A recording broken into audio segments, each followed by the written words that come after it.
లేదా 3 గంటల కథ. ఆ ఢిల్లీ ఎపిసోడే మీ కథ. అవును సార్. ఢిల్లీ నేను చూసుకున్న, నేను ఢిల్లీ ఎడిటింగ్ రూమ్ లో చూసిన ప్రతిసారి మీకు కాల్ చేశాను సార్. నవీన్ అంటారండి, editor Naveen.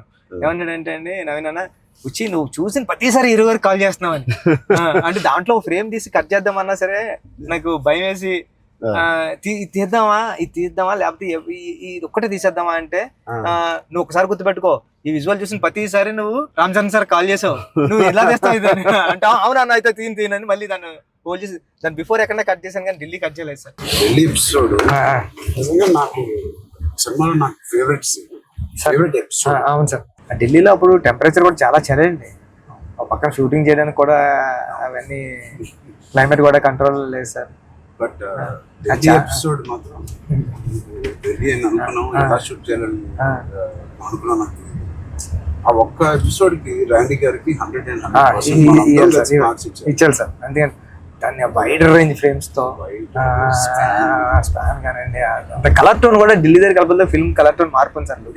Look and feel కూడా మొత్తం అంతా ఢిల్లీ అంటే ఢిల్లీ ఎపిసోడ్ లోనే ఒక వ్యవసాయం ఉంటది కాబట్టి మన సినిమాలో కదండి, ఎమోషన్ అంతా హోల్డ్ చేయడం కానండి. అవును సార్. ఎలా రాసావో నాకు తెలియదు సార్. నేను పాయింట్ కన్నా సార్ ఇది ఇంటూ 100. అవును సార్. నేను అది చెప్పాలనుకున్నప్పుడు కూడా అంటే ఒక స్టార్ హీరోకి అలాంటి పాయింట్ తో ఎలా వర్కౌట్ అవుతుంది అన్న థింగ్ ఉంటూ కూడా సార్, అక్కడే హీరోయిజం ఒక 50 టైమ్స్ పెరిగిపోతుంది సార్. అలాంటి సిచ్యువేషన్లో హీరోయిజం పడిపోతుందండి. అలాంటి సిచ్యువేషన్లో ఈ కథలో అలా సెట్ అయింది సార్. హీరోయిజం నెక్స్ట్ లెవెల్కి వెళ్ళి కూర్చుంటారు సార్ అక్కడ. చాలా కన్విక్షన్ తో రాశారు, అది అందరిలో ఎక్కిపోయింది. నీ కన్విక్షన్ షార్ట్ లో నువ్వు నాకు ఇంకా గుర్తు, మా ఇంటికి వచ్చింది సార్. అవును సార్, బాగా గుర్తుంది సార్ మీకు. నువ్వు నేను సుకుమార్ గారు కూర్చుని కథ డిసైడ్ చేసిన రోజు నువ్వు ఎలా చెప్పావంటే కదా 2.5 hours నాకు ఇంకా గుర్తుంది. 2 hours 40 minutes 45 minutes. అవును సార్. కింద మంచి మ్యాట్ అన్ని కిందే కూర్చుంటాను. మీరు కింద దిగిపోయారు సార్. మీరు కింద కూర్చున్నారు. అన్ని సీన్ పేపర్ వేసి dialogue to dialogue, scene to scene, run through తో సీన్ ఆర్డర్ తో నువ్వు నాకు ఎక్స్ప్లెయిన్ చేసాను. నేను ఫస్ట్ మెస్ప్రైజ్ అయిపోయాను. నా వైపు ఎక్కువ తలెత్తి కూడా సీన్ వైపు కదా చూసి కూడా నువ్వు చదవలేదు, తలెత్తి నాతోనే మాట్లాడావు మొత్తం. అంతలాగా నీకు ఎవ్రీ డైలాగ్ నీకు గుర్తిపోయింది. నువ్వు ఎన్ని సంవత్సరాలు రాసావు ఈ సినిమా నాకు తెలియదు కానీ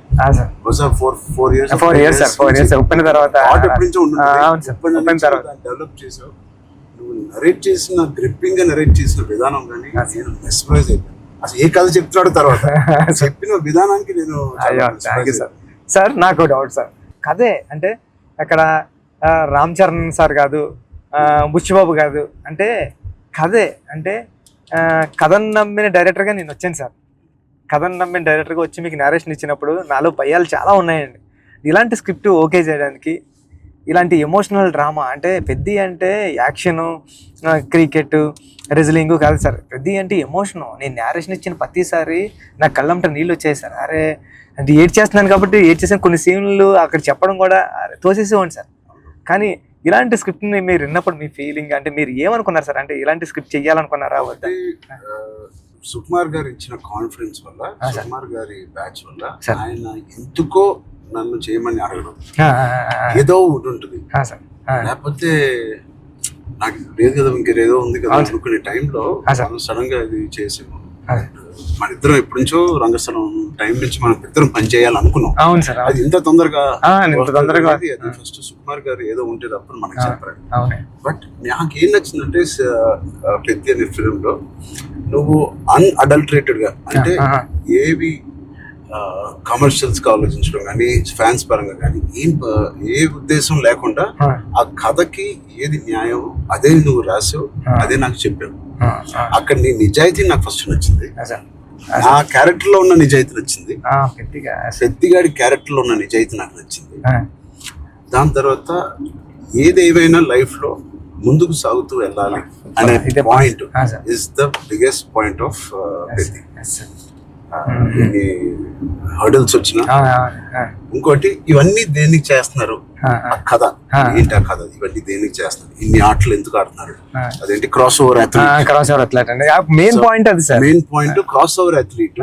ఆ క్రాస్ ఓవర్ అథ్లీట్ ఒక అథ్లీట్ గా వెళ్ళొచ్చు, ఒక కొంత దూరం వరకు తన జీవితంలో ఏదో ఒకటి సాధించవచ్చు. ఇంత తపంతో how come he went that far to do that and achieve that goal, that I feel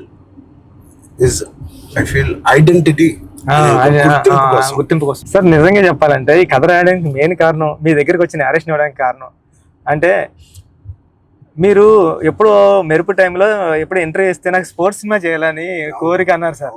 అంటే సార్ 10 రోజులు చేసిన అప్పుడున్న టెక్నాలజీ, ఆ గేమ్ తీసే టెక్నాలజీ కానీ స్పోర్ట్స్ లేకుండా ఏదో కుదరక అది నిజంగా ఈ రోజు నాకు నేను అనుకున్నాను సార్. ఆ రోజు చరణ్ సార్ ఒక స్పోర్ట్స్ చేయాలనుకున్నారు, ఈ రోజు నేను క్రాస్ ఓవర్ పెట్టి అని ట్రై చేశాను సార్. సార్ అంటే ఇది నిజంగా చెప్పాలంటే ఒక మాట ఉంది సార్. ఉప్పెన తర్వాత ఉప్పెన రిలీజ్ అవ్వలేదండి. కోవిడ్ టైంలో ఉప్పెన ఓటీటీకి అంటున్నారు సార్. ఓటీటీ వేసేద్దాం చాలా వరకు 1 year 12 months వరకు ఒక వెయిట్ చేశారండి. కానీ ఇంకా కోవిడ్ ఎప్పుడు వెళ్ళిపోతుందో తెలుస్తలేదు సార్. అలాంటి సిచ్యువేషన్లో మా గురువు గారు ఫోన్ చేసి, సుకుమార్ గారు ఫోన్ చేసి అడిగితే, ఒరే ఇంక ఏం చేయలేమరా, ఇంక మనం హోల్డ్ చేసాం, ఇంకా ఈ పాండమిక్ ఎప్పుడో తెలుస్తలేదు, మనం వేసేద్దామరా అన్నారండి. ఓటీటీ వెళ్ళిపోతామరా అన్న టైంలో ఇంకేం చేయాలో తెలియక సుకు సార్ని అడిగాను, సార్ ఏం చేస్తే బాగుంటుంది సార్ అంటే, నీ దగ్గర ఉన్న లైన్లు చెప్పరా అన్నారండి. ఈ లైన్ చెప్పాను సార్. ఈ లైన్ చెప్పినంటే సుకు సార్ అన్నారండి, ఈ లైన్ అదిరిపోద్దురా, చేయరా, మళ్ళీ కొత్త ఫిల్మ్ అయిపోతుంది, ఐడియా కొత్తగా ఉంది అన్నారు. అవునా అని సార్ మీరు నమ్మరు, నాకు స్క్రీన్ షాట్ ఉంది, మా స్టూడెంట్ రామన్ గారు కూడా అది బుక్ మరి రాసిపోయి పిఠాపురం దత్తత స్వామి గుళ్ళకి వెళ్ళి కూర్చొని, నాకు సెకండ్ ఫిల్మ్లో హీరో రామ్ చరణ్ గారు, మీకు చూపిస్తాను సార్ ఎప్పుడు నా ఏదైనా ఇంటర్వ్యూ, రామ్ చరణ్ గారు. అవును సార్, చూపించాను సార్ మీకు. హీరో బెల్లం ఫ్యాక్టరీలో వర్క్ చేస్తూ ఉంటాడు, క్యారెక్టర్ సూపర్ ఉంటుంది, పెద్ది అని రాశాను సార్.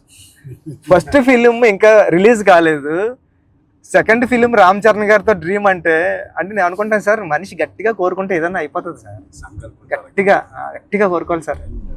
నాకు కూడా ఇంత గొప్ప సినిమాలో హీరోగా చేయడం అనేది, గొప్ప రైటింగ్ రావడం అనేది, అది కూడా నేను ఎక్కడో అనుకున్నానేమో, ఎప్పుడో మెరుపు అప్పుడు అనుకున్నాను ఒక స్పోర్ట్స్ సినిమా చేయాలి.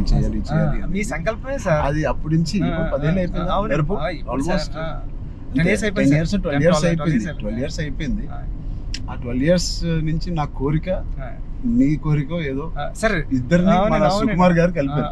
సుకుమార్ గారు దేవుడు మా గురుగారు తీసుకొచ్చి, అందుకే నేను ఎప్పటికీ మా గురుగారు 2 పని ఉంటాను సార్. నిజంగా ఏదైనా అంత గట్టిగా అనుకోవాలనేది నాకు మళ్ళీ అనిపించింది.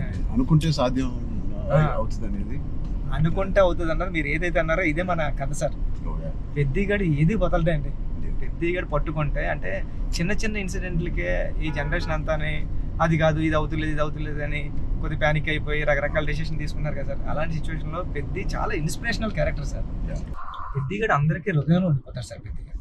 పెద్దిగడు చాలా ఇన్స్పిరేషనల్ క్యారెక్టర్ అంటే నిజంగా చెప్పాలంటే పాఠ్యాంశాల్లో అంటే బుక్స్లో ఉండాల్సిన క్యారెక్టర్ అండి. 7th class నాన్ డీటెయిల్లో ఉంది సార్. అంటే పట్టుదల ఉంటే సాధించలేనిది లేదని. అలాంటి బుక్ లో నేను రాసినప్పుడు నాకు ఆ కథ గుర్తొచ్చిందండి. అరే విక్రమాదిత్య ఏదో అండి అతని పేరు. అతను చాలా స్ట్రగుల్ అయ్యి అనుకున్నదాన్ని రీచ్ అవుతాడండి. అంటే పెద్దకి కూడా విజయం అంత ఈజీగా దొరకలేదండి.